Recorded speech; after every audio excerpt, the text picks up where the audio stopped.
There we go.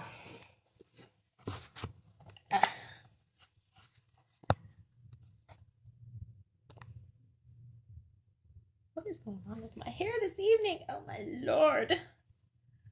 I got electrocuted.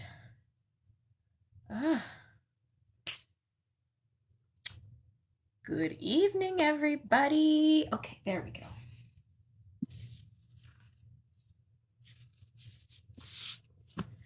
Hello, hello, hello.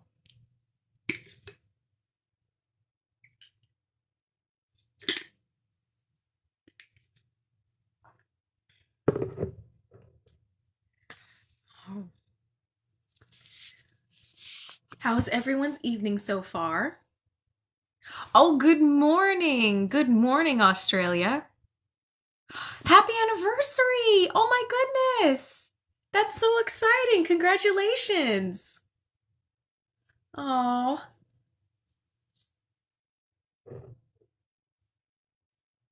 Hopefully you get to do or got to do something special today for that.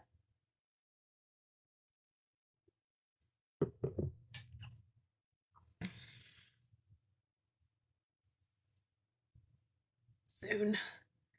Hair color is changing soon. Ugh.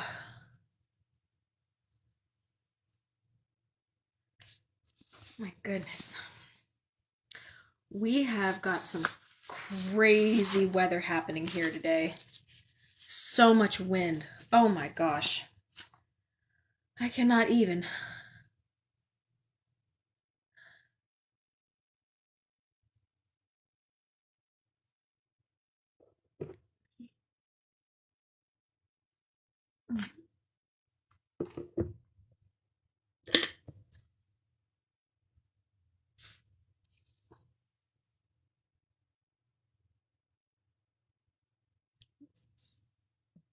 No.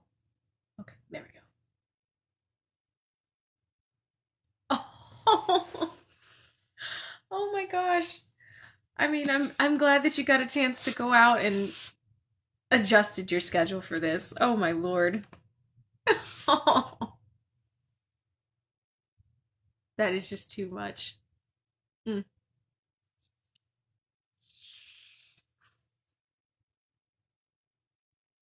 Right, kitties? You say happy anniversary? And hello to our friend in Australia? Y'all are sleeping. Oh, we are in the home stretch, guys.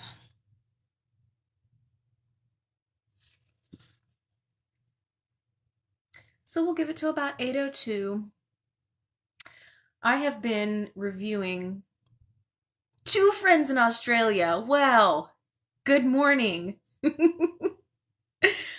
um, so I've been reviewing the readings because I've been downloading them and putting them on my YouTube page and going back and listening to myself read.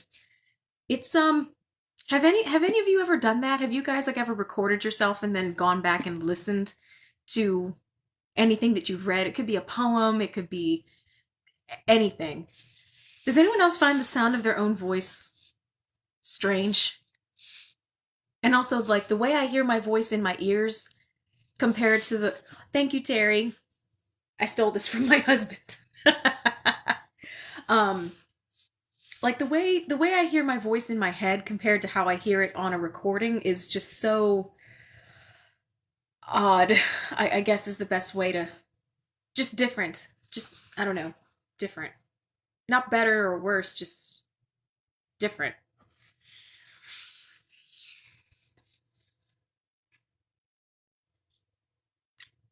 I love you.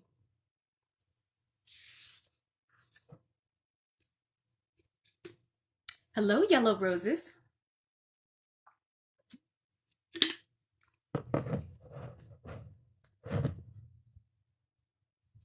I feel like that was a song about Texas, the Yellow Rose of Texas.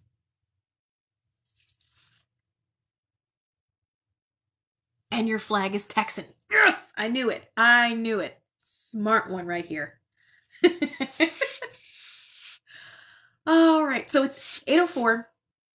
And I realized that from last Friday, like I said at the end of my last reading, that I completely missed the synopsis of for last week. So for any of you guys, all five of you at the moment, six of you at the moment, who are watching, if you were with us on Friday for the first time, I apologize. I did not give you a Reader's Digest of where we are in the story.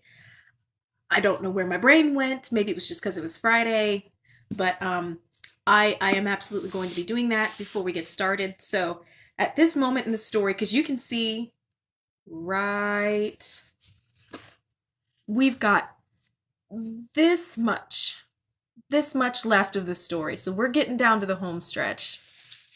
Adelaide, Australia. Welcome. I'm so glad you could start your day with us. But at the moment, we are reading All the Light We Cannot See by Anthony Doerr. Of the five of you, six of you at the moment, do we have anybody that's new? Do we have anybody that has not been here before and who might be extremely lost? So for a synopsis might be really helpful for you.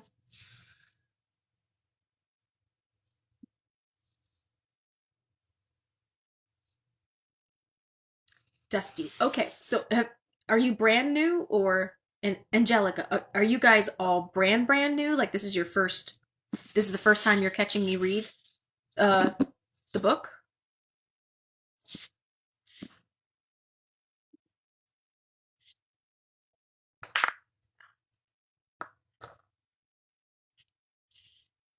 Okay. Okay. What's up, Mad Mechanic? Okay, so real quick, the premise of this story is it's set in World War II, and the two primary characters that we're following along with in this story are a young girl named Marie Laure, who lives in Paris with her dad, and her dad is a locksmith who works at the the Museum of Natural History in Paris. And we are also following along with a young German boy, primarily a young German boy named Werner, who grew up in an orphanage with his sister named Jutta. And Werner is kind of a mechanic laureate. He's very gifted with tinkering and math and sciences, and he's just a very, very smart young man. And he's been recruited into the Nazi army, basically. And so we've been kind of watching their stories unfold, with Marie Laure as a young child losing her eyesight and learning how to interact with the world, um, basically relearning how to live life as a blind person. Um, and we're watching Werner figure out who he is as an individual in the face of rapidly changing times in a country that is really kind of forcing him into a mold to be a very specific thing for a very specific purpose. And at some point, like they're going to converge, like their stories are going to collide, and we're getting very close to that point. But um, there's going to be some, as always, the disclaimer: there's going to be French words in here, German words in here. I will probably stumble over some of them and flub my way through them as best I can. Um, and I'm assuming, since I've been prattling on now for like 4 minutes, everyone can hear me okay? Like, give me a thumbs up, give me a heart, a like, a something. If you can hear me, let me know. And if you can't hear me, let me know. But I think I've got my volume up right about where it needs to be. And this time I've got my door shut, so you don't have to hear my AC unit buzzing and clicking and growling at me. So, fabulous. Okay, all right. So for any of you who happen to have the book with you on hand, we are on page 329, and the title of this particular chapter is called Volkheimer, who is a Nazi military member whose friends with Werner, for lack of a better term. They're friends. All right, Volkheimer. The engineer is a taciturn, pungent man named Walter Bernd, whose pupils are misaligned. The driver is a gap-toothed 33-year-old they call Newman 1. Werner knows that Volkheimer, their sergeant, cannot be older than 20, but in the hard, pewter-colored light of dawn he looks twice that. Partisans are hitting the trains, he explains. They're organized, and the captain believes they're coordinating their attacks with radios. The last technician, says Newman 1, didn't find anything. It's good equipment, says Werner. I should have them both functioning in an hour. A gentleness flows into Volkheimer's eyes and hangs there a moment. Fenning, he says, looking at Werner, is nothing like our last technician. They begin. The Opel bounces down roads that are hardly more than cattle trails. Every few miles they stop and set up a transceiver on some hump or ridge. They leave Bernd and skinny, leering Newman 2, one with a rifle and the other wearing headphones. Then they drive a few hundred yards, enough to build the base of a triangle, calculating distance all the way, and Werner switches on the primary receiver. He raises the truck's aerial, puts on the headset, and scans the spectra, trying to find anything that is not sanctioned, any voice that is not allowed. Along the flat, immense horizon, multiple fires seem always to be burning. Most of the time Werner rides facing backward, looking at the land they are leaving, back toward Poland, back into the Reich. No one shoots at them. Few voices come shearing out of the static, and the ones he does hear are German. At night, Newman 1 pulls tins of little sausages out of ammunition boxes, and Newman 2 makes tired jokes about whores he remembers or invents. And in nightmares, Werner watches the shapes of boys close over Frederick, though when he draws closer, Frederick transforms into Jutta, and she stares at Werner with accusation while the boys carry off her limbs one by one. Every hour, Volkheimer pokes his head into the back of the Opel and meets Werner's eyes. Nothing? Werner shakes his head. He fiddles with the batteries, reconsiders the antennas, triple-checks fuses. At Schulpforta, with Dr. Hauptmann, it was a game. He could guess Volkheimer's frequency. He always knew whether Volkheimer's transmitter was transmitting. Out here, he doesn't know how or when or where or even if transmissions are being broadcast. Out here, he chases ghosts. All they do is expend fuel driving past smoldering cottages and chewed up artillery pieces and unmarked graves, while Volkheimer passes his giant hand over his close-cropped head, growing more uneasy by the day. From miles away comes the thunder of big guns, and still the German transport trains are being hit, bending tracks and flipping cattle cars and maiming the Führer's soldiers and filling his officers with fury. Is that a partisan there? That old man with the saw cutting trees? The one leaning over in the engine of that car? What about those 3 women collecting water at the creek? Frosts show up at night, throwing a silver sheet across the landscape, and Werner wakes in the back of the truck with his fingers mashed in his armpits and his breath showing, and the tubes of the transceiver glowing a faint blue. How deep will the snow be? 6 feet? 10? 100? Miles deep, thinks Werner. We will drive over everything that once was. Fall. Storms rinse the sky, the beaches, the trees, and a red sun dips into the sea, setting all the west-facing granite in St. Malo on fire, and 3 limousines with wrapped mufflers glide down the Rue de la Crosse like wraiths. And a dozen or so German officers, accompanied by men carrying stage lights and movie cameras, climb the steps to the Bastion de la Hollande and stroll the ramparts in the cold. From his 5th-floor window, Etienne watches them through a brass telescope, nearly 20 in all, captains and majors and even a lieutenant colonel holding his coat at the collar, and gesturing at forts on the outer islands, one of the enlisted men trying to light a cigarette in the wind, the others laughing as his hat goes flying over the battlements.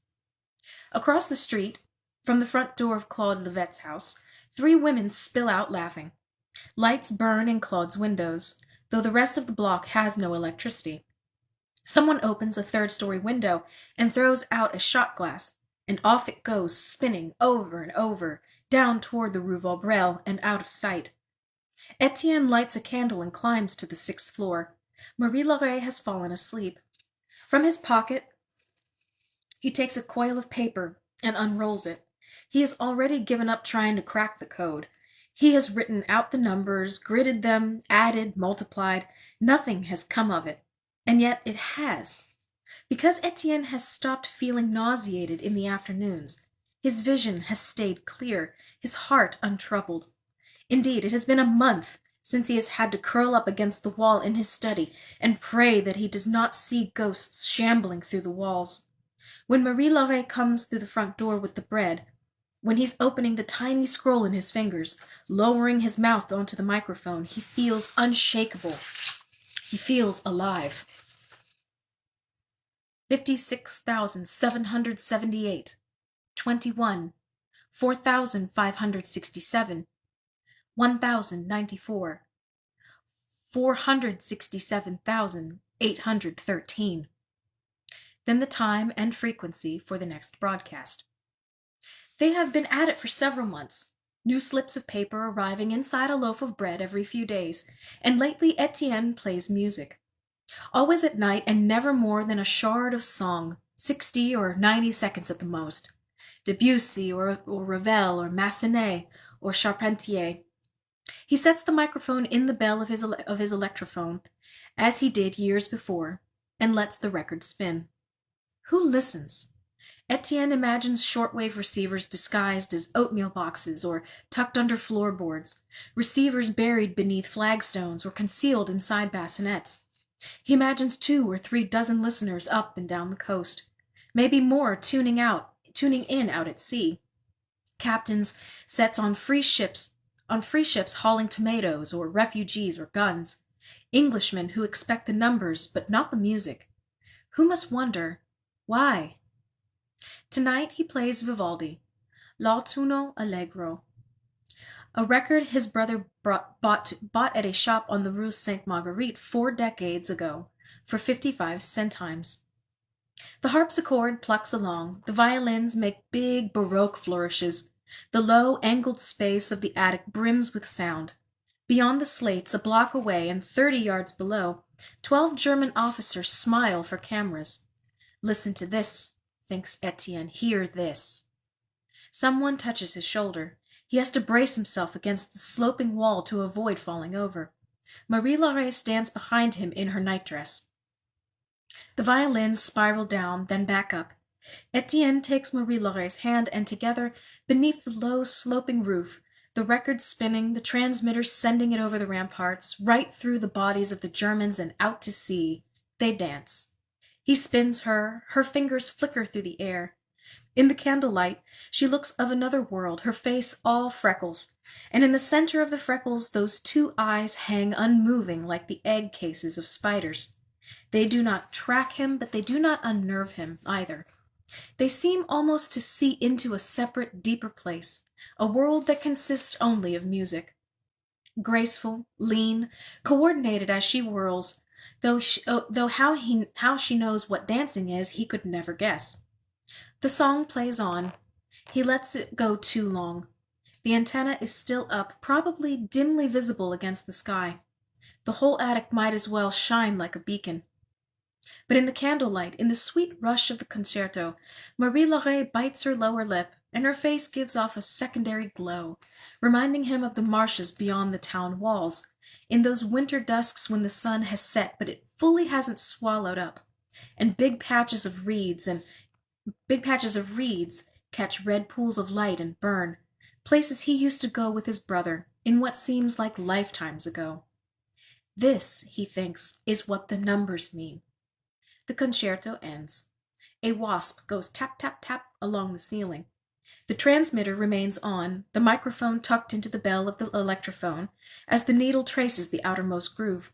Marie-Laure breathes heavily and smiles. After she has gone back to sleep, after Etienne has blown out his candles, he kneels for a long time beside his bed. The bony figure of death rides the streets below, stopping his mount now and then to peer into windows.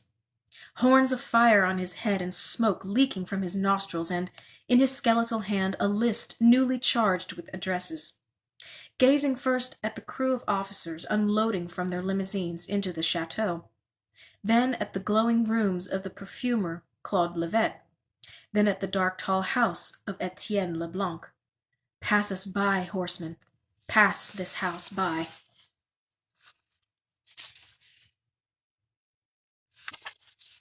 Did I skip a page? Yes. Sunflowers. They drive a dusty track, surrounded by square miles of dying sunflowers so tall that they seem like trees. The stems have dried and stiffened, and the faces bob like praying heads, and as the Opel bellows past, Werner feels as if they are being watched by 10,000 cyclopic eyes. Newman 1 brakes the truck, and Bernd unslings his rifle and takes the second transceiver, and wades alone into the stalks to set it up. Werner raises the big antenna and sits in his usual spot in the box of the Opel with his headset on. Up in the cab, Newman 2 says, "You never scrambled her eggs, you old virgin." "Shut your mouth," said Newman 1. "You jerk yourself to sleep at night, bleed your weasel, pound your flounder. So does half the army, Germans and Russians alike. Little pubescent Aryan back there is definitely a flounder pounder." Over the transceiver, Bernd reads off frequencies. Nothing, nothing, nothing. Newman 1 says, "The true Aryan is as blonde as Hitler, as slim as Goring, and as tall as Goebbels." Laughter from Newman 2. Fuck if Volkheimer says enough. It's late afternoon. All day they have moved through this strange and desolate region, and have seen nothing but sunflowers. Werner runs the needle through the frequencies, switches bands, retunes the transceiver again, scouring the static. The air swarms with it day and night, a great, sad, sinister Ukrainian static that seems to have been here long before humans figured out how to hear it.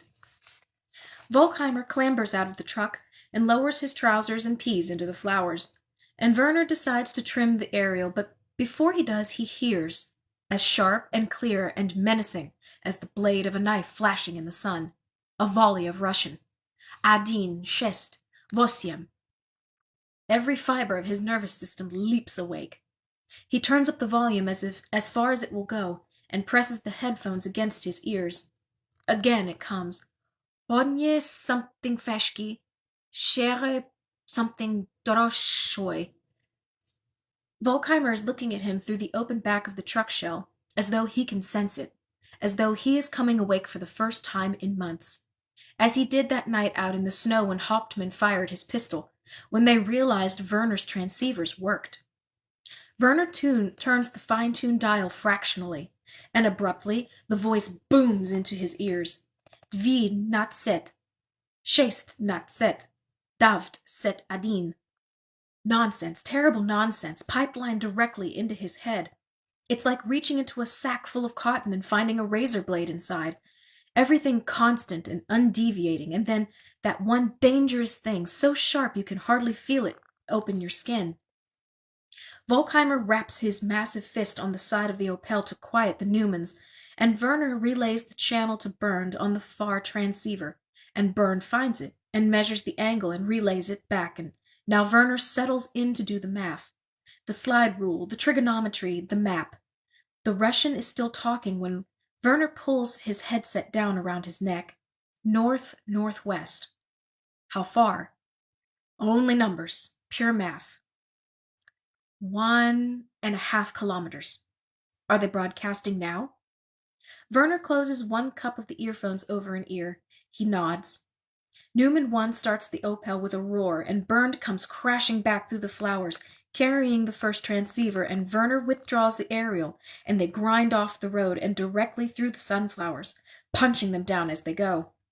The tallest are nearly as tall as the truck, and their big dry heads drum the roof of the cab and the sides of the box. Newman 1 watches the odometer and calls out distances. Volkheimer distributes weapons. 2 Carabiner 980s. 98 Ks. The Walther semi-automatic with the scope. Beside him, Bernd loads cartridges into the magazine of his Mauser. Bong go the sunflowers. Bong, bong, bong. The truck yaws like a ship at sea as Newman 1 coaxes it over the ruts. 1,100 meters, calls Newman 1, and Newman, too, scrambles onto the hood of the truck and peers above the field with binoculars. To the south, the flowers give way to a patch of raveled gherkins. Beyond those, ringed by bare dirt, stands a pretty cottage with a thatched roof and stucco walls. The line of Yarrow, end of the field. Volkheimer raises his scope. Any smoke? None. An antenna? Hard to say. Shut off the motor. On foot from here. Everything goes quiet. Volkheimer, Newman too, and Bernd carry their weapons into the flowers and are swallowed. Newman 1 stays behind the wheel, Werner in the truck shell. No landmines explode in front of them. All around the Opel, the flowers creak on their stems and nod their heliotropic faces as if in some sad accord. Buckers are going to be surprised, whispers Newman 1. His right thigh jogs up and down several times a second. Behind him, Werner raises the aerial as high as he dares and clamps on the headphones and switches on the transceiver. The Russian is reading what sounds like letters of the alphabet. P, J, K, Che, U, Myaki, Znak. Each utterance seems to rise from the aural cotton for Werner's ears alone, and then melts away.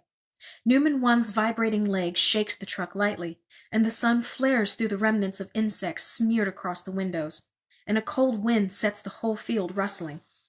Won't there be sentries? Lookouts? Armed partisans sidling up right now behind the truck. The Russian on the radio is a hornet in each ear. Zvu, Kaz, Vukolov. Who knows what horrors he's dispensing? Troop positions, train schedules. He might be giving artillery gunners the truck's location right now. And Volkheimer is walking out of the sunflowers, as large a target as a human has ever presented, holding his rifle like a baton. It seems impossible that the cottage could ever accommodate him, as though Volkheimer will engulf the house instead of the other way around. First, the shots come through the air around the headphones.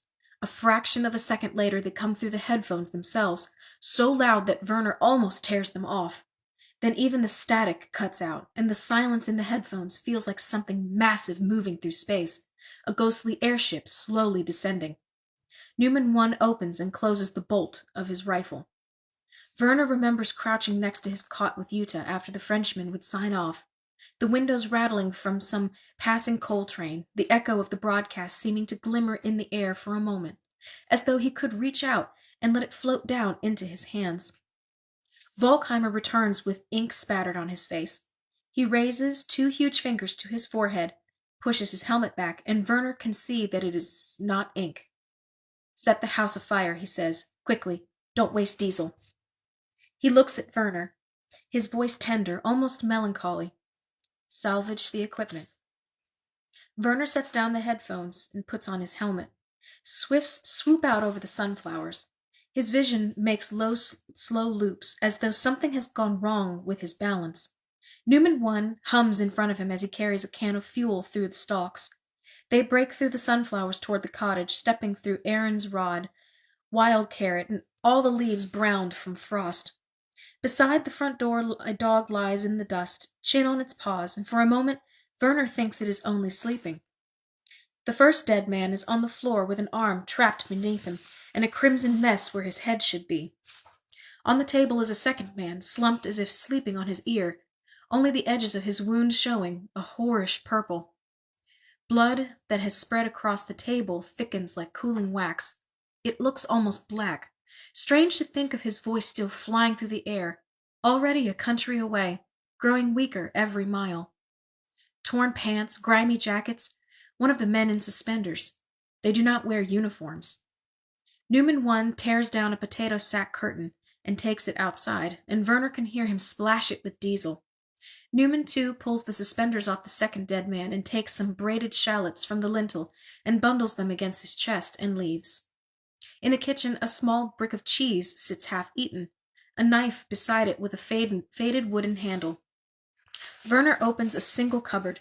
Inside dwells a den of superstition, jars of dark liquids, unlabeled pain remedies, molasses, tablespoons stuck to the wood, something marked, in Latin, belladonna, something else marked with an X. The transmitter is poor, high frequency, probably salvaged from a Russian tank, It seems little more than a handful of components shoveled into a box. The ground plane antenna is installed beside the cottage, might have sent the transmissions 30 miles, if that. Werner goes out, looks back at the house, bone white in the failing light. He thinks of the kitchen cupboard with its strange potions, the dog that did not do its job. These partisans may have been involved in some dark forest magic, but they should not have been tinkering with the higher magic of radio. He slings his rifle and carries the big battered transmitter, its leads, its inferior microphone, through the flowers to the Opel, its engine running. Newman, too, and Volkheimer already in the cab. He hears Dr. Hauptmann. A scientist's work is determined by two things, his interests and those of his time. Everything has led to this. The death of his father, all those restless hours with Jutta listening to the crystal radio in the attic, Hans and Herbert wearing their red armbands under their shirts so Frau Elena would not see. 400 dark, glittering nights at Schulpforta, building transceivers for Dr. Hauptmann. The destruction of Frederick. Everything leading to this moment as Werner piles the haphazard Cossack equipment into the shell of the truck and sits with his back against the bench and watches the light from the burning cottage rise above the field. Bernd climbs in beside him, rifle in his lap, and neither bothers to close the back door when the Opel roars into gear.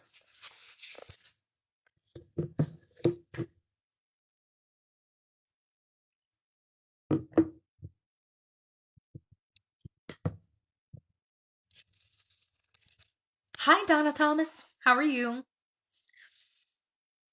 Stones. Sergeant Major von Rumpel is summoned to a warehouse outside Lodz. It is the first time he has traveled since completing his treatments in Stuttgart, and he feels as though the density of his bones has decreased. 6 guards in steel helmets wait inside razor wire. Much heel-clicking and saluting ensues. He takes off his coat and steps into a zippered jumpsuit with no pockets. 3 deadbolts give way. Through a door, 4 enlisted men in identical jumpsuits stand behind tables with jeweler's lamps bolted to each. Plywood has been nailed over all the windows. A dark-haired Gefreiter explains the protocol. A first man will pry the stones out of their settings. A second will scrub them one by one in a bath of detergent. A third will weigh each, announce its mass, and pass it to von Rumpel, who will examine the stone through a loupe and call it out the clarity. Included, slightly included, almost loupe clean. The fifth man, the Gefreiter, will record the assessments. We'll work in 10-hour shifts until we're done. Von Rumpel nods. Already his spine feels as if it might splinter. The Gefreiter drags a padlock sack from beneath his table, unthreads a chain from its throat, and upends it into a velvet-lined tray. Thousands of jewels spill out. Emeralds, sapphires, rubies, citrine, peridot, chrysoberyl. Among them twinkle hundreds upon hundreds of little diamonds, most still in necklaces, bracelets, cufflinks, or earrings. The first man carries the tray to his station, sets an engagement ring in his vise, and peels back the prongs with tweezers. Down the line comes the diamond. Von Rumpel counts the other bags beneath the table. 9. Where, he begins to ask, did they all... But he knows where they came from. Grotto. Months after the death of Madame Manec, Marie Laurey sits waiting to hear the old woman come up the stairs. Her labored breathing, her sailor's drawl. Jesus' mother, child, it's freezing. She never comes. Shoes at the foot of the bed beneath the model, cane in the corner, down to the first floor where her knapsack hangs on its peg. Out. 22 paces down the Rue Vaudreuil, then right for 16 storm drains. Turn left on the Rue Robert-Surcouf.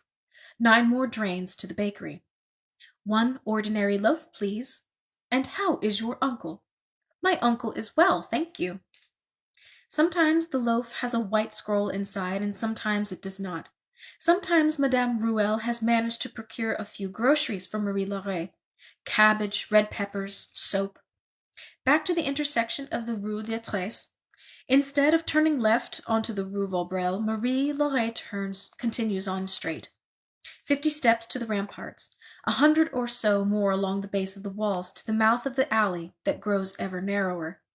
With her fingers she finds the lock, From her coat she pulls the iron key Harold Bazin gave her a year before. The water is icy and shin deep. Her toes go numb in an instant.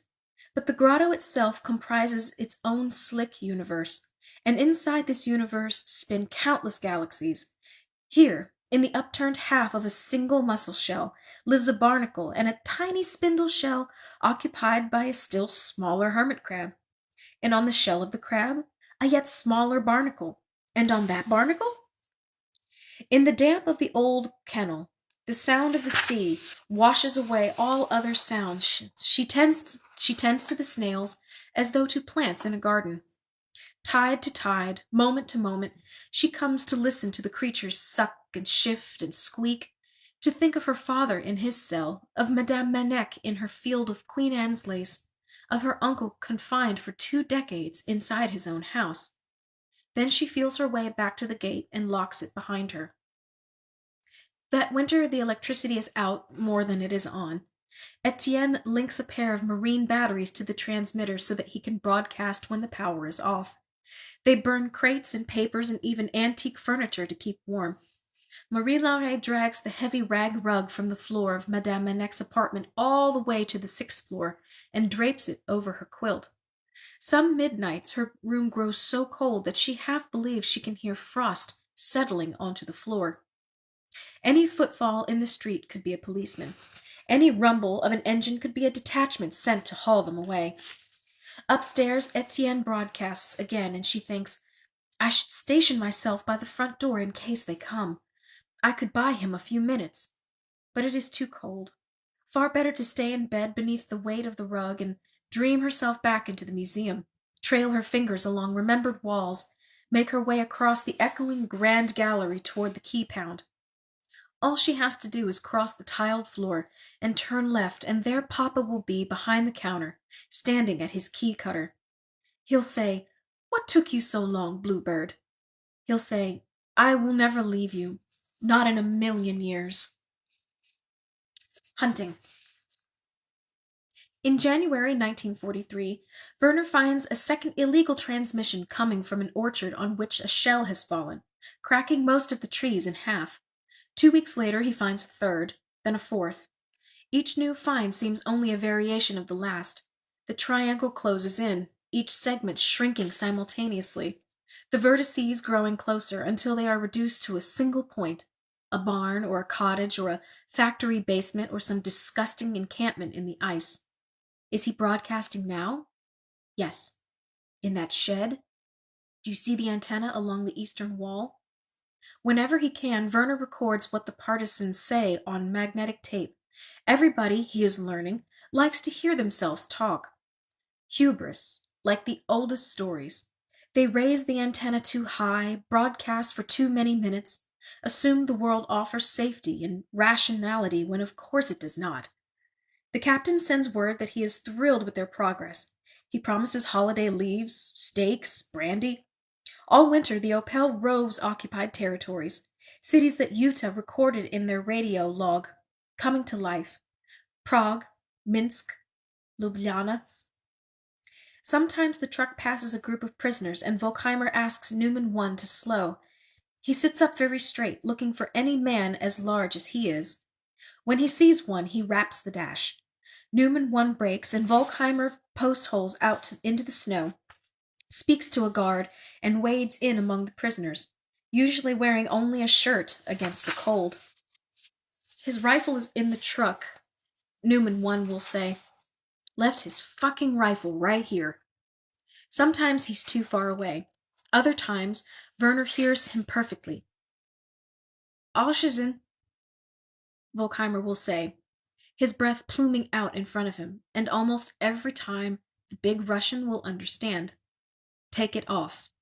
A strapping Russian boy with the face of someone for whom no remaining thing on earth could be surprising, except perhaps this, another giant wading toward him. Off come mittens, a wool shirt, a battered coat. Only when he asks for their boots do their faces change. They shake their head, look up or look down, roll their eyes like frightened horses. To lose their boots, Werner understands, means they will die. But Volkheimer stands and waits, big man against big man. And always the prisoner caves. He stands in his wrecked socks in the trampled snow and tries to make eye contact with the other prisoners, but none will look at him. Volkheimer holds up various items, tries them on, hands them back if they do not fit. Then he stamps back to the truck and Newman 1 drops the Opel into gear. Creaking ice, villages burning in forests, nights where it becomes too cold even to snow. That winter presents a strange and haunted season during which Werner prowls the static like he used to prowl the alleys with Jutta, pulling her in the wagon through the colonies of Zollverein. A voice materializes out of the distortion in his headphones and then fades, and he goes ferreting after it. There, thinks Werner when he finds it again. There, right there. A feeling like shutting your eyes and feeling your way down a mile-long thread until your fingernails find the tiny lump of a knot. Sometimes days pass after hearing a first transmission before Werner snares the next. They present a problem to solve, something to wrap his mind around. Better, surely, than fighting in some stinking, frozen trench full of lice, the way the old instructors at Schulpforta fought in the First War. This is cleaner, more mechanical, a war waged through the air, invisibly, and the front lines are anywhere. Isn't there a kind of ravishing delight in the chase of it? The truck bouncing along through the darkness, the first signs of an antenna through the trees. I hear you. Needles in the haystack, thorns in the paws of a lion. He finds them, and Volkheimer plucks them out. All winter the Germans drive their horses and sledges and tanks and trucks all over the same roads, packing down the snow, transforming it into a slick, blood-stained ice cement. And when April finally comes, reeking of sawdust and corpses, the canyon walls of snow give way while the ice on the roads remains stubbornly fixed, a luminous internecine network of invasion, a record of the crucifixion of Russia. One night they cross a bridge over the Dnieper, with the domes and blooming trees of Kiev looming ahead and ash blowing everywhere and prostitutes bundled in the alleys. In a cafe they sit 2 tables down from an infantryman not much older than Werner. He stares into a newspaper with twitching eyeballs and sips coffee and looks deeply surprised, astonished. Werner cannot stop studying him. Finally, Newman 1 leans over. You know why he looks like that? Werner shakes his head. Frostbite took his eyelids. Poor bastard. Mail does not reach them. Months pass and Werner does not write to his sister.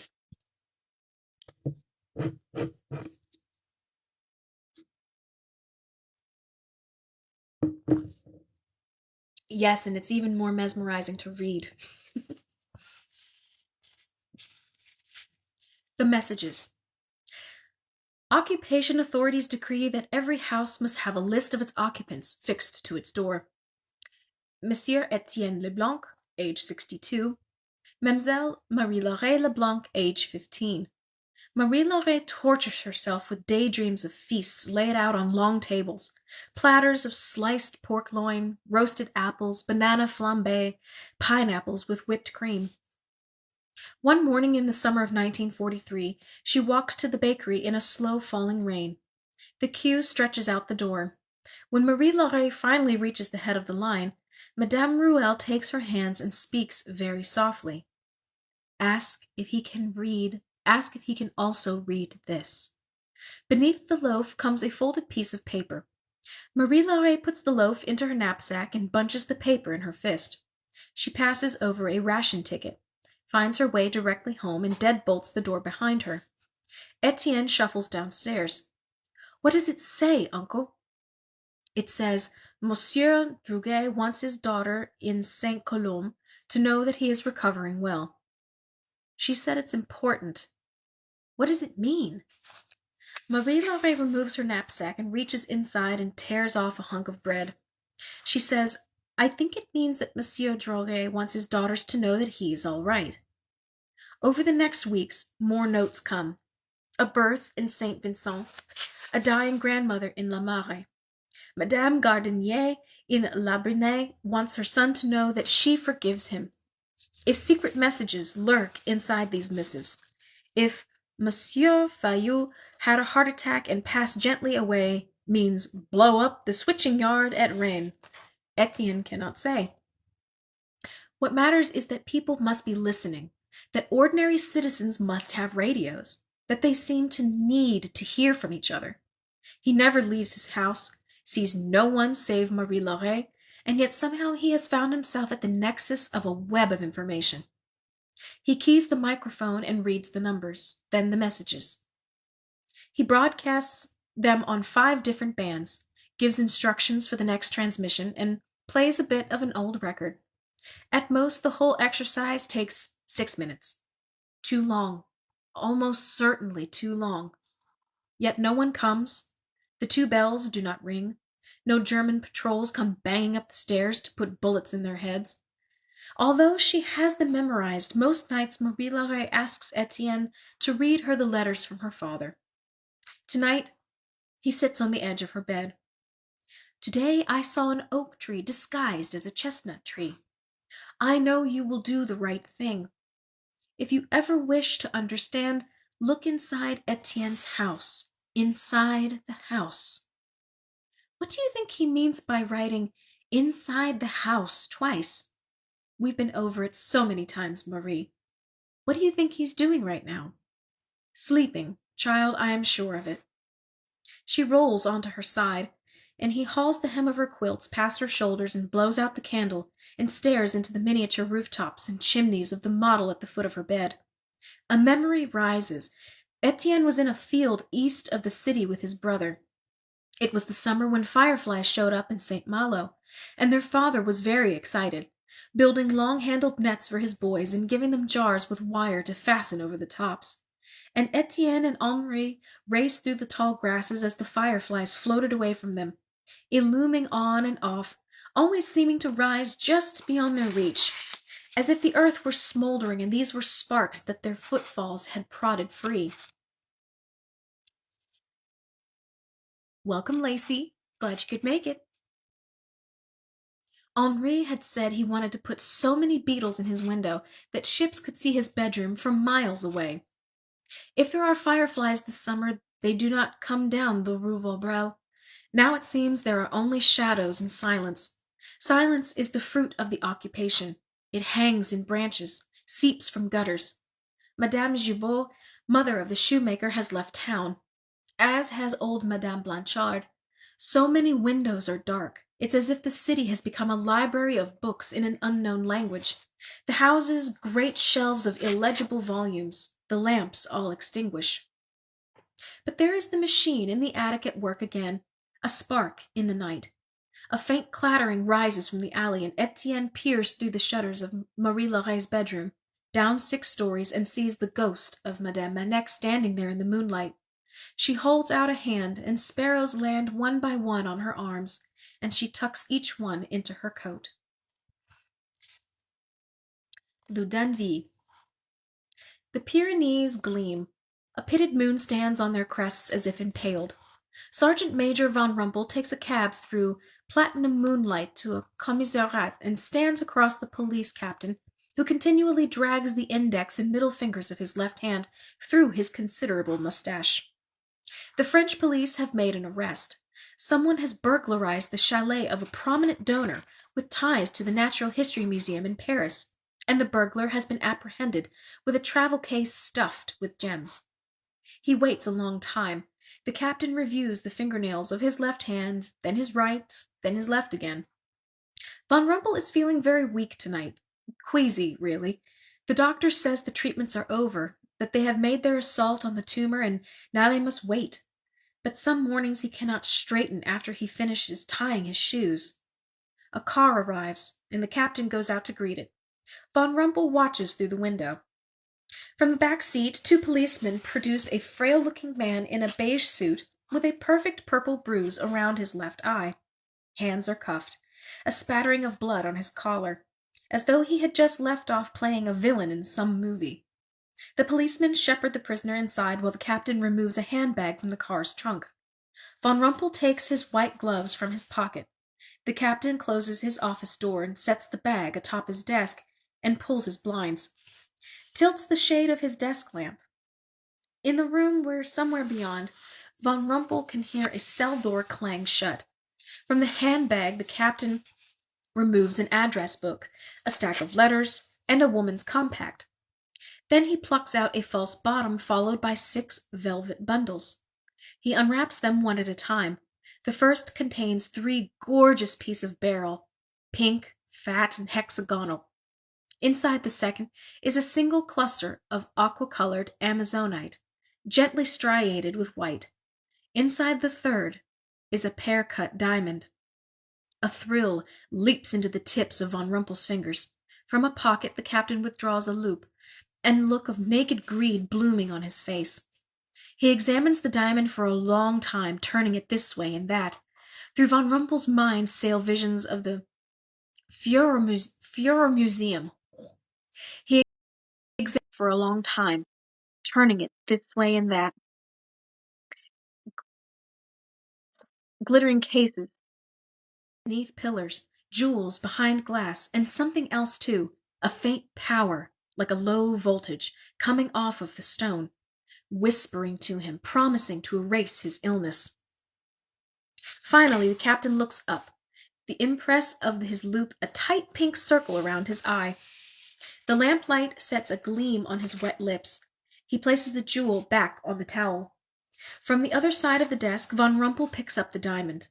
Just the right weight, cold in his fingers even through the cotton of the gloves, deeply saturated with blue at its edges. Does he believe? DuPont has almost kindled a fire inside of it. But with the lens to his eye, Von Rumpel can see that the stone is identical to the one he examined in the museum 2 years before. He sets the reproduction back on the desk.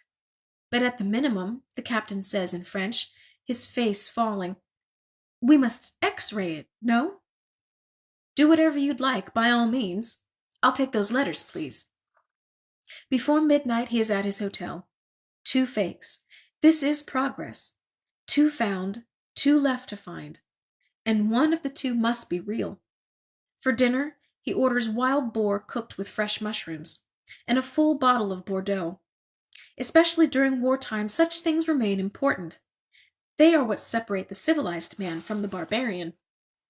The hotel is drafty and the dining room is empty, but the waiter is excellent. He pours with grace and steps away. Once in the glass, as dark as blood, the Bordeaux seems almost as though it is a living thing. Von Rumpel takes pleasure in knowing that he is the only person in the world who will have the privilege of tasting it before it is gone. Oh, thank you, Flutter. I appreciate that.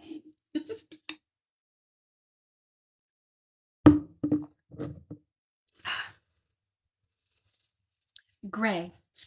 December 1943. Ravines of cold sink between the houses. The only wood left to burn is green, and the whole city smells of wood smoke. Walking to the bakery, 15-year-old Marie Laure is as chilled as she has ever been. Indoors it is little better. Stray snowflakes seem to drift through the rooms, blown through gaps in the walls. She listens to her great-uncle's footfalls across the ceiling, and his voice, 310, 1467, 507, 2222, 576,881. And then her grandfather's song, Clair de Lune, strains over her like a blue mist. Airplanes make low, lazy passes over the city. Sometimes they sound so close that Marie Laure feels they might graze the rooftops, knock over chimneys with their bellies. But no planes crash, no houses explode.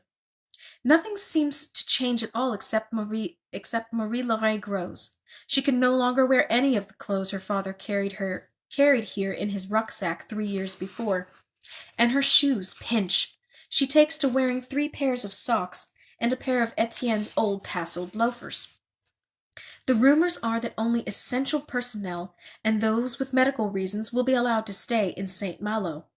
We're not leaving, says Etienne. Not when we might finally be doing some good. If the doctor won't give us notes, we'll pay for them some other way. For portions of every day, she manages to lose herself in realms of memory, the faint impressions of the visual world before she was 6, when Paris was like a vast kitchen, pyramids of cabbages and carrots everywhere, bakers' stalls overflowing with pastries, fish stacked like cordwood in the fishmongers' booths, the runnels awash in silver scales, alabaster gulls swooping down to carry off entrails. Every corner she turned billowed with color. The greens of leeks, the deep purple glaze of eggplants. Now her world has turned gray. Gray faces and gray quiet and a gray nervous terror hanging over the queue at the bakery, and the only color in the world briefly kindled when Etienne climbs the stairs to the attic, knees cracking, to read one more string of numbers into the ether, to send another of Madame Rouel's messages, to play a song. That little attic bursting with magenta and aquamarine and gold for 5 minutes, and then the radio switches off and the gray rushes back in, and her uncle stumps back down the stairs. Fever. Maybe it comes from the stew in some nameless Ukrainian kitchen. Maybe partisans have poisoned the water. Maybe Werner simply sits too long in too many damp places with the headset over his ears. Regardless, the fever comes, and with it terrible diarrhea. And as Werner crouches in the mud behind the Opel, he feels as if he is shitting out the last of his civilization. Whole hours pass during which he can do no more than press his cheek against the wall of the truck shell, seeking something cold. Then the shivers take over, hard and fast, and he cannot warm his body. He wants to leap into a fire. Volkheimer offers coffee. Newman, too, offers the tablets that Werner knows by now are not for backaches. He declines both, and 1943 becomes 1944. Werner has not written Jutta in almost a year. The last letter he has from her is 6 months old and begins, "Why don't you write?" Still, he manages to find illegal transmissions, one every 2 weeks or so. He salvages the inferior Soviet equipment, milled from marginal steel, clumsily soldered. It's all so unsystematic. How can they fight a war with such lousy equipment? The resistance is pitched to Werner as supremely organized. They are dangerous, disciplined insurgents. They follow the words of ferocious, lethal leaders. But he sees firsthand how they can be so loosely allied as to the basically ineffectual. They are wretched and filthy. They live in holes. They are ragtag desperadoes with nothing to lose. And it seems he can never make headway into understanding which theory is closer to the truth, because really Werner thinks they are all insurgents, all partisans, every single person they see. Anyone who is not a German wants the Germans dead. Even the most sycophantic of them. They shy away from the truck as it rattles into town. They hide their faces, their families, their shops brim with shoes, plucked off the dead. Look at them. What he feels on the worst days of that relentless winter, while rust colonizes the truck and rifles and radios, while German divisions retreat all around them, is a deep scorn for all the humans they pass. The smoking, ruined villages, the broken pieces of brick in the street, the frozen corpses, the shattered walls, the upturned cars, the barking dogs, the scurrying rats and lice. How can they live like that? Out here in the forests, in the mountains, in the villages, they are supposed to be pulling up disorder by the root. The total entropy of any system, said Dr. Hauptmann, will decrease only if the entropy of another system will increase. Nature demands symmetry. Ordnung muss sein. And yet what order are they making out here? The suitcases, the queues, the wailing babies, the soldiers pouring back into the cities with eternity in their eyes. In what system is order increasing? Surely not in Kiev, Orlov, or Warsaw. It's all Hades. There are just so many humans, as if huge Russian factories cast new men every minute. Kill 1,000 and we'll make 10,000 more. February finds them in mountains. Werner shivers in the back of the truck while Newman 1 grinds down switchbacks. Trenches snake below them in an endless net. German positions on one side, Russian positions beyond. Thick ribbons of smoke stripe the valley. Occasional flares of ordnance fly like shuttlecocks. Volkheimer unfolds a blanket and wraps it around Werner's shoulders. His blood sloshes back and forth inside him like mercury, and out the windows, in a gap in the mist, the network of trenches and artillery below shows itself very clearly for a moment, and Werner feels he is gazing down into the circuitry of an enormous radio, each soldier down there an electron flowing single file down his own electrical path, with no more say in the matter than an electron has. Then they're around a bend, and he feels only the presence of Volkheimer next to him. A cold dusk out in the windows, bridge after bridge, hill after hill, all the time descending. Metallic, tattered moonlight shatters across the road, and a white horse stands chewing in a field, and a searchlight rakes the sky, and in the lit window of a mountain cabin, for a split second as they rumble past, Werner sees Jutta seated at a table, the bright faces of other children around her, Frau Elena's needlepoint over the sink, the corpses of a dozen infants heaped in a bin beside the stove. The third stone. I'm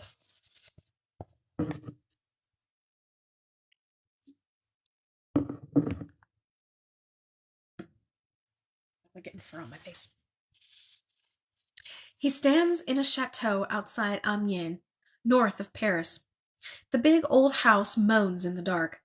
The home belongs to a retired paleontologist, and von Rumpel believes it is here that the chief of security at the museum in Paris fled during the chaos following the invasion of France 3 years ago.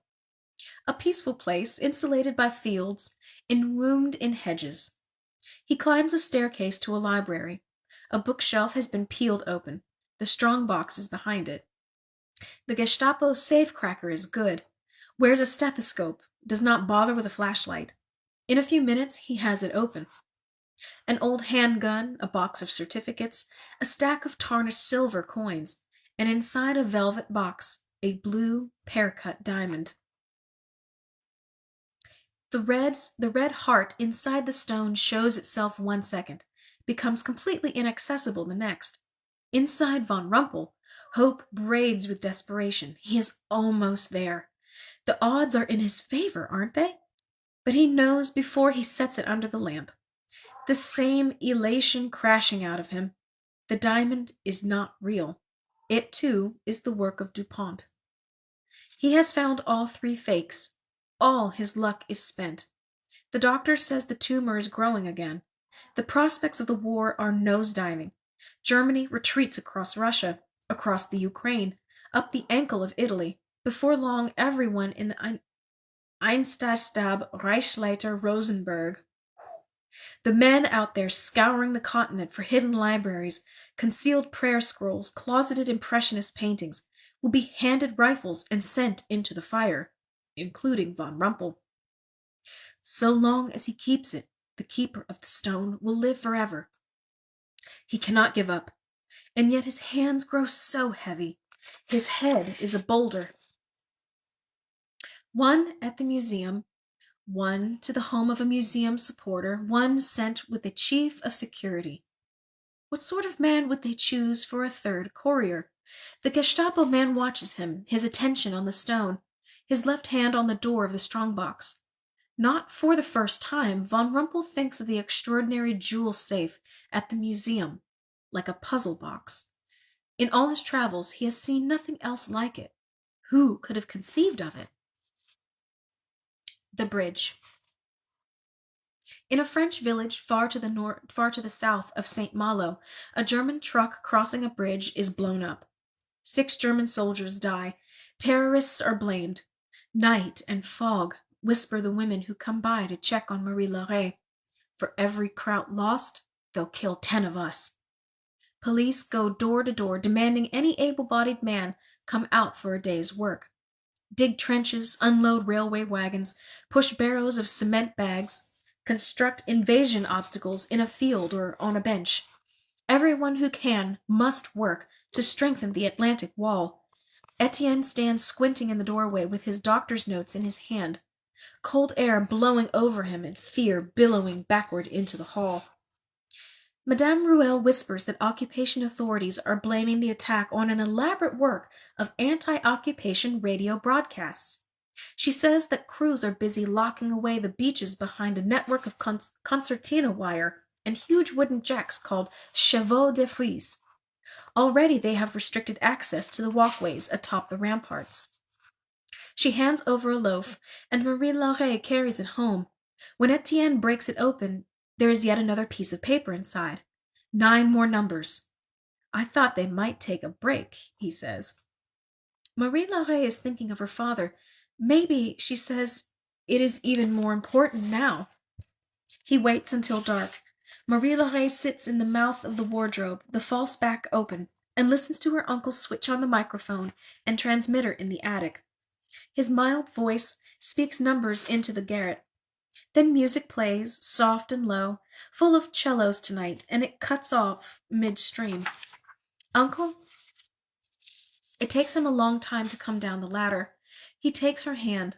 He says, the war that killed your grandfather killed 16 million others. 1.5 million French boys alone, most of them younger than I was. 2 million on the German side. Marched the dead in a single file line, and for 11 days and 11 nights they'd walk past our door. This is not rearranging street signs, what we're doing, Marie. This is not misplacing a letter at the post office. These numbers, they're more than numbers. Do you understand? But we're the good guys, aren't we, Uncle? I hope so. I hope we are. Rue des Patriarches.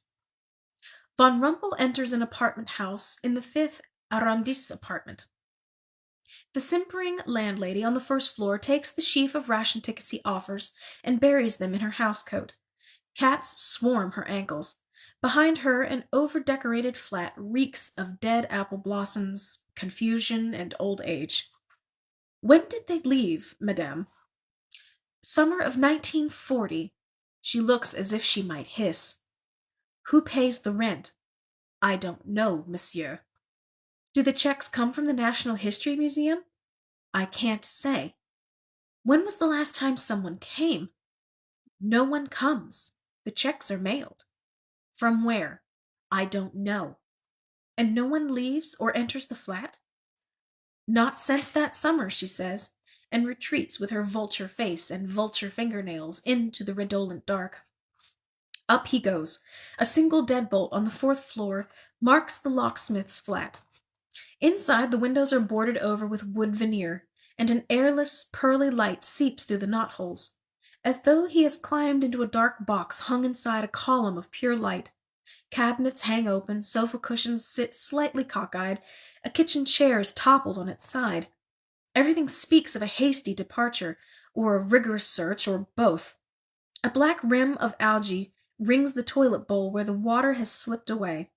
He inspects the bedroom, bathroom, kitchen, some fiendish and immitigable hope flaring within him. What if? Along the top of a workbench stand tiny benches, tiny lampposts, tiny trapezoids of polished wood, little vise, little box of nails, little bottles of glue long since hardened. Beside the bench, beneath a drop cloth, a surprise, a complicated model of the 5th Arrondissement. The buildings are unpainted but otherwise beautifully detailed. Shutters, doors, windows, storm drains. No people. A toy, perhaps? In the closet hang a few moth-eaten girls' dresses and a sweater on which embroidered goats chewed flowers. Dusty pine cones line the windowsill, arranged large to small. On the floor of the kitchen, friction strips have been nailed into the wood. A place of quiet discipline, calm, order. A single line of twine runs between the table and the bathroom. A clock stands dead without glass on its face. It's not until he finds 3 huge spiral-bound folios of Jules Verne in Braille that he solves it. A safe maker, brilliant with locks, lives within walking distance of the museum. Employed here all his adult life. Humble, no visible aspirations for wealth. A blind daughter, plenty of reasons to be loyal. Where are you hiding? He says aloud to the room. The dust swirls in the strange light. Inside a bag or a box, tucked behind a baseboard or stashed in a compartment beneath the floorboards or plastered up inside a wall. He opens the kitchen drawers and checks behind them. but the previous searchers would have checked all of this.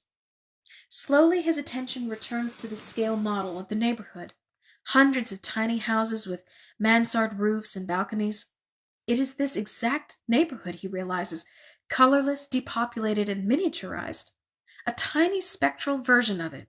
One building in particular appears smoothed and worn by the insistence of fingers. The building he's in. Home. He puts his eye to street level, becomes a god looming over the Latin Quarter. With 2 fingers, he could pinch out anyone he chooses, nudge half a city into shadow, flip it upside down. He sets his fingers atop the roof of the apartment house in which he kneels, wiggles it back and forth. It lifts free of the model easily, as though designed to do so. He rotates it in front of his eyes. 18 little windows, 6 balconies, a tiny entrance door. Down here, behind this window, lurks the little landlady with her cats, and here, on the 4th floor, himself. On its bottom he finds a tiny hole, not at all unlike the keyhole in the jewel safe in the museum he saw 3 years before. The house is, he realizes, a container, a receptacle. He plays with it a while, trying to solve it, turns it over, tries the bottom, the side. His heart rate soars. Something wet and feverish rises into his tongue. Do you have something inside of you? Von Rumpel sets the little house on the floor, raises his foot, and crushes it.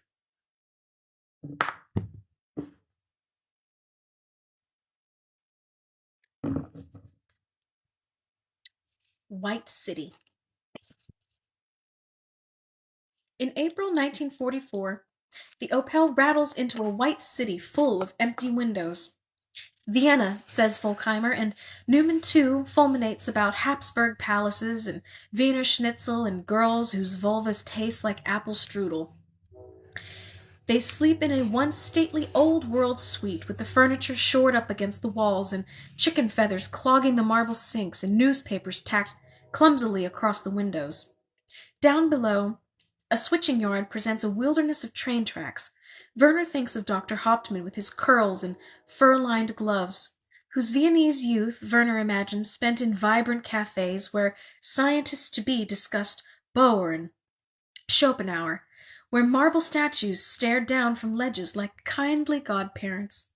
Hauptmann, who, presumably, is still in Berlin, or at the front, like everyone else. The city commander has no time for them. A subordinate tells Volkheimer there are reports of resistance broadcasts washing out of the Leopoldstadt. Round and round the district they drive. Cold fog hangs in the budding trees, and Werner sits in the back of the truck and shivers. The place smells to him of carnage. For 5 days he hears nothing on his transceiver but anthems and recorded propaganda and broadcasts from beleaguered colonels requesting supplies, gasoline, men. It is all unraveling. Werner can feel it. The fabric of the war tearing apart. That's the Stadtstopper, says Newman too one night. The facade of a grand building rises gracefully, pilastered and crenellated. Stately wings soar on either side, somehow both heavy and light. It strikes Werner just then as wondrously futile to build splendid buildings, to make music, to sing songs, to print huge books full of colorful birds in the face of the seismic, engulfing indifference of the world. What pretensions humans have! Why bother to make music when the silence and wind are so much larger? Why light lamps when the darkness will inevitably snuff them? When Russian prisoners are chained by 3s and 4s to fences, while German privates tuck live grenades in their pockets and run.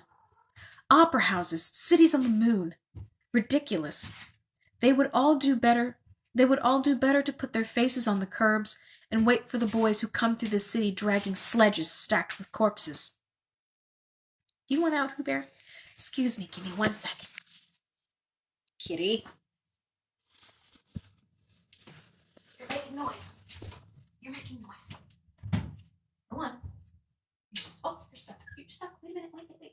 You're stuck. Hold on. You're stuck. Let go. There we go. Okay, go on. Okay. Sorry about that.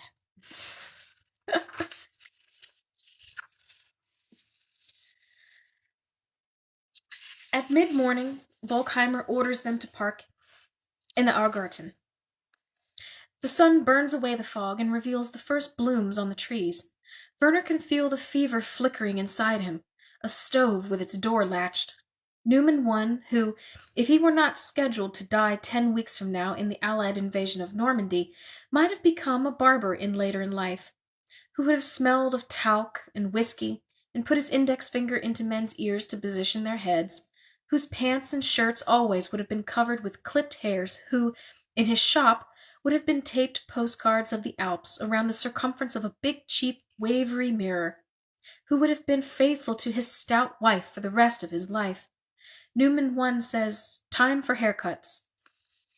He sets a stool on the sidewalk and throws a mostly clean towel over burned shoulders and snips away. Werner finds a state-sponsored station playing waltzes and sets the speaker in the open back door of the Opel so all can hear. Newman I cuts Bern's hair, then Werner's, then pouchy, wrecked Newman II's.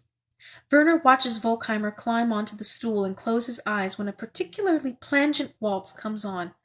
Volkheimer, who has killed 100 men by now, at least probably more, walking into pathetic radio transmitting shacks in his huge expropriated boots, sneaking up behind some emaciated Ukrainian with headphones on his ears and a microphone at his lips and shooting him in the back of the head, then going to the truck to tell Werner to collect the transmitter, making the order calmly, sleepily, even with the pieces of the man on the transmitter like that. Volkheimer, who always makes sure there is food for Werner, who brings him eggs, who shares his broth, whose fondness for Werner remains, it seems, unshakable. The Augarten proves a thorny place to search, full of narrow streets and tall apartment houses. Transmissions both pass through the buildings and reflect off of them.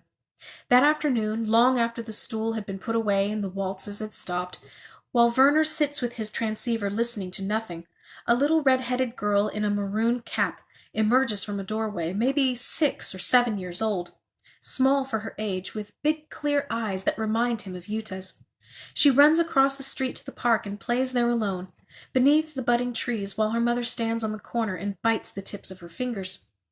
The girl climbs into the swing and pendulums back and forth, pumping her legs and watching her open some valve in Werner's soul. This is life, he thinks. This is why we live. To play like this on a day when winter is finally releasing its grip.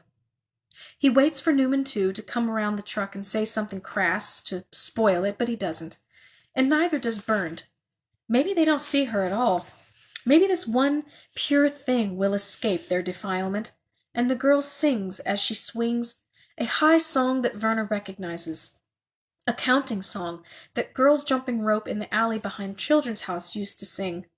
Eins, zwei, Polizei, drei, vier, Offizier. And how he would like to join her, push her higher and higher, sing 5, 6, alt Hex, 7, 8, gut Nacht. Then her mother calls something Werner cannot hear and takes the girl's hand. They pass around a corner, little velvet cape trailing behind, and are gone. Not an hour later he snares something winging in and out of the static. A simple broadcast in Swiss German. Height 9, transmitting at 1600. This is KX46. Do you receive? He does not understand all of it. Then it goes. Werner crosses the square and tunes the second transceiver himself. When they speak again, he triangulates and plugs the numbers into the equation, then looks up and sees with his naked eyes what looks very much like a wire antenna trailing down the side of an apartment house flanking the square. So easy.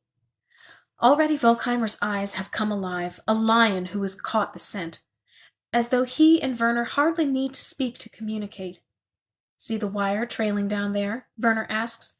Volkheimer glasses the building with binoculars. That window? Yes. It's not too dense in here, all these flats? That's the window, says Werner. They go in. He does not hear any shots. 5 minutes later they call him up to the 5th floor, into a 5th floor flat wallpapered with a dizzying floral print. He expects to be asked to look over the equipment as usual, but there is none. No corpses, no transmitter, not even a simple listening set. Just ornate lamps and an embroidered sofa and the swarming rococo wallpaper. Pry up the floorboards, orders Volkheimer, but after Newman too pries up several and peers down, it's clear that the only thing under the boards is decades-old horsehair for insulation. Another flat, maybe? Another floor? Werner crosses into a bedroom and slides open the window and peers over an iron balcony.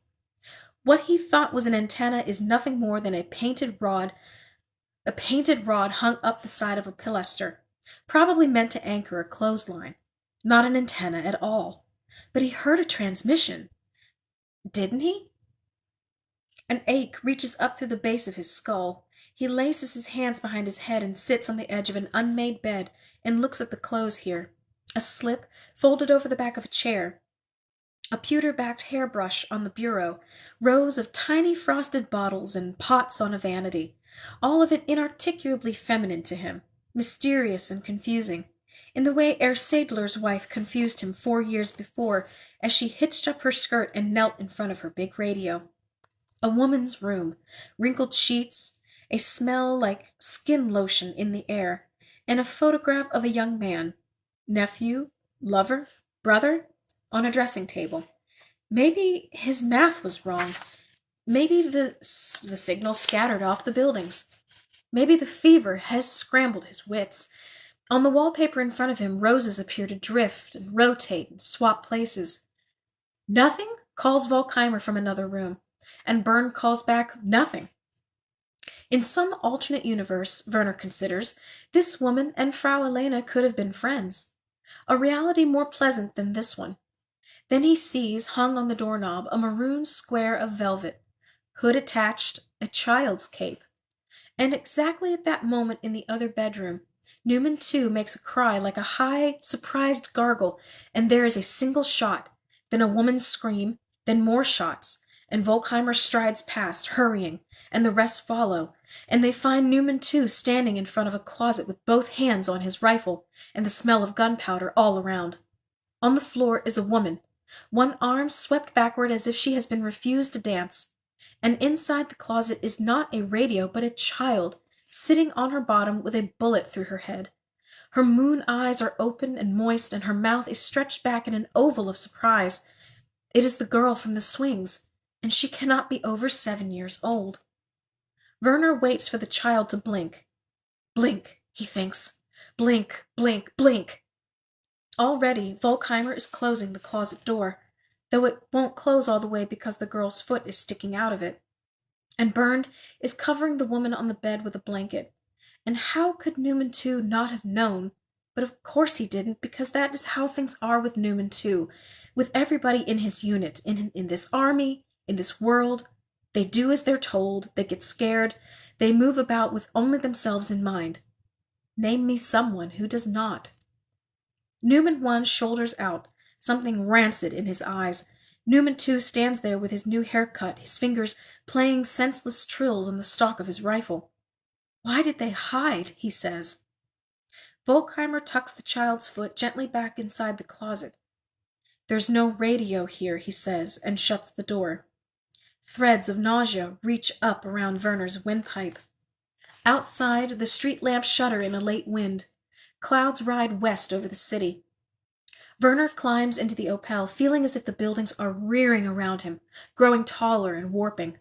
He sits with his forehead against the listening decks and is sick between his shoes. So really, children, mathematically, all of light is invisible. Bernd climbs in and pulls the door shut, and the Opel comes to life, tilting as it rounds a corner.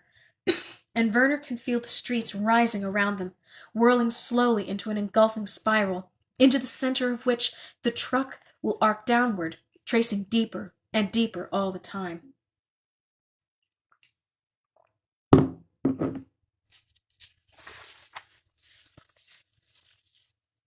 "20,000 Leagues Under the Sea." On the floor outside Marie Laurie's bedroom door waits something big wrapped in newsprint and twine. From the stairwell, Etienne says, "Happy 16th birthday." She tears away the paper. 2 books, one stacked atop the other. 3 years and 4 months have passed since Papa left St. Malo. 1,224 days. Almost 4 years have passed since she has felt Braille, and yet the letters rise from her memory as if she left off reading yesterday. Jules Verne, 20,000 Leagues, Part 1, Part 2. She throws herself at her great uncle and hangs her arms around his neck. You said you never got to finish. I thought, rather than my reading it to you, maybe you could read it to me. But how, Monsieur Hebrard, the bookseller, when nothing is available, and they're so expensive? You have made a lot of friends in town, Marie Laurée. She stretches out on the floor and opens the first page. I'm going to start it all over again, from the beginning. Perfect. Chapter 1, she reads, A Shifting Reef. The year 1866 was marked by a strange event, an inexplainable occurrence, which is undoubtedly still fresh in everyone's memory. She gallops through the first 10 pages, the story coming back, worldwide curiosity about what must be a mythical sea monster, famed marine biologist Professor Pierre Aronnax setting off to discover the truth. Is it monster or moving reef? Something else? Any page now, Aronnax will plunge over the rail of the frigate. Not long afterward, he and the Canadian harpooner, Ned Land, will find themselves on Captain Nemo's submarine. Beyond the carton-covered window, rain sifts down from a platinum-colored sky. A dove scrabbles along the gutter, calling, hoo, hoo, hoo. Out in the harbor, a sturgeon makes a single leap, like a silver horse, and then is gone. Telegram. A new garrison commander has arrived on the Emerald Coast, a colonel, trim, smart, efficient. Won medals at Stalingrad. Wears a monocle. Invariably accompanied by a gorgeous French secretary interpreter who may or may not have consorted with Russian royalty. He is average-sized and prematurely gray, but by some contrivance of carriage and posture, he makes the men who stand before him feel smaller. The rumor is that this colonel ran an entire automobile company before the war, that he is a man who understands the power of the German soil, who feels its dark prehistoric vigor thudding in his very cells, that he will never acquiesce. Every night he sends telegrams from the district office in St. Malo. Among the 16 official communiques sent on the 30th of April, 1944, is a missive to Berlin.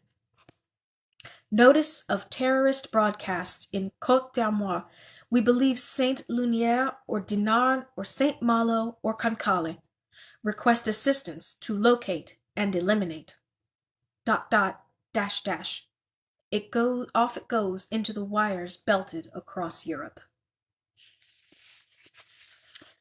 And that, my friends, will bring us to the end of our reading for the evening. Thank you so very much for joining me. I hope you all have enjoyed the reading so far, and I'm sorry for people who have just joined us this evening. I know you're probably lost. I know there's probably lots of characters that you just don't know who they are, but I really would encourage you all to get this book.